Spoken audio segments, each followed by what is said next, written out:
Voter হলেন বিএনপির ভারপ্রাপ্ত চেয়ারম্যান তারেক রহমান। ভোটার তালিকার অন্তর্ভুক্তির অনুমোদন দিয়েছে নির্বাচন কমিশন। এর ফলে নির্বাচনে প্রার্থী হতে কোনো বাধা নেই তার।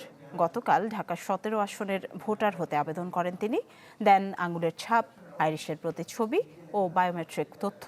এদিকে ঢাকা ১৭ আসন থেকে তারেক রহমানের মনোনয়নপত্র সংগ্রহ করেছেন খালেদা জিয়ার একান্ত সচিব ABM আব্দুস সাত্তার। সকালে সেগুনবাগিচায় বিভাগীয় কমিশনারের কার্যালয় থেকে মনোনয়নপত্র সংগ্রহ করেন তিনি। জানান, কাল নির্বাচন কমিশনে মনোনয়নপত্র জমা দেবেন বিএনপির ভারপ্রাপ্ত চেয়ারম্যান।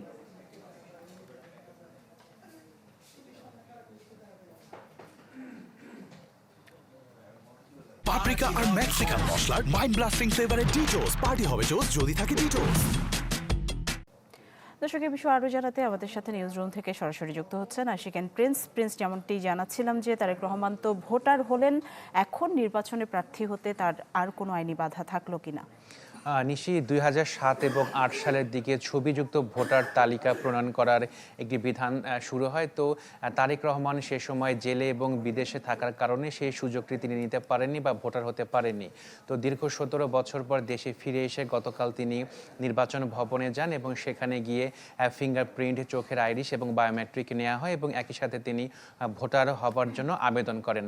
তো সেই আবেদনটি আজকে কিছুক্ষণ আগে নির্বাচন কমিশন অর্থাৎ পুরো নির্বাচন কমিশন সেই আবেদনটি মঞ্জুর করেছেন অর্থাৎ গ্রহণ করেছেন এবং এখন থেকে তারেক রহমান বাংলাদেশের ভোটার বলে নির্বাচন কমিশনের পক্ষ থেকে বলা হয়েছে। তো আপনি যে প্রশ্নটি করছেন যে প্রার্থী হতে কোনো বাধা আছে কিনা, তো এরই মধ্যে বিএনপির পক্ষ থেকে ঘোষণা করা হয়েছে যে তারেক রহমান বগুড়া ৬ এবং ঢাকার ১৭ আসন থেকে নির্বাচন করবেন। এরই মধ্যে তার পক্ষে মনোনয়নপত্র গ্রহণ করা হয়েছে রিটার্নিং কর্মকর্তার কার্যালয় থেকে।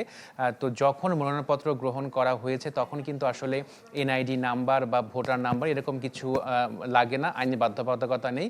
কিন্তু যখন মনোনয়নপত্র জমা দেওয়া হবে রিটার্নিং কর্মকর্তার কাছে তখন কিন্তু এনআইডি নাম্বার এবং ভোটার তিনি যে ভোটার বাংলাদেশের সেটি কিন্তু আসলে প্রমাণ হিসেবে অথবা সাপোর্টিং ডকুমেন্ট হিসেবে রিটার্নিং কর্মকর্তার কাছে উপস্থাপন করতে হবে।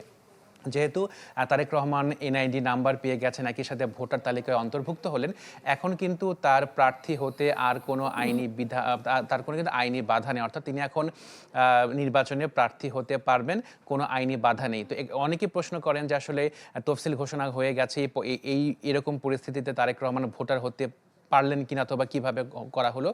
তো ভোটার তালিকা আইন ২০০৯ সালের একটি বিধান রয়েছে, সে ১৫ ধারাতে কিন্তু উল্লেখ করা হয়েছে যে নির্বাচন কমিশন যে কোনো সময় যে কোনো ব্যক্তিকে ভোটার তালিকা অন্তর্ভুক্ত করতে পারে। নিশি। অনেক ধন্যবাদ আপনাকে। দর্শক, দেখছিলেন নিউজ রুম থেকে আমাদের সাথে যুক্ত হয়েছিলেন আশিকেন প্রিন্স।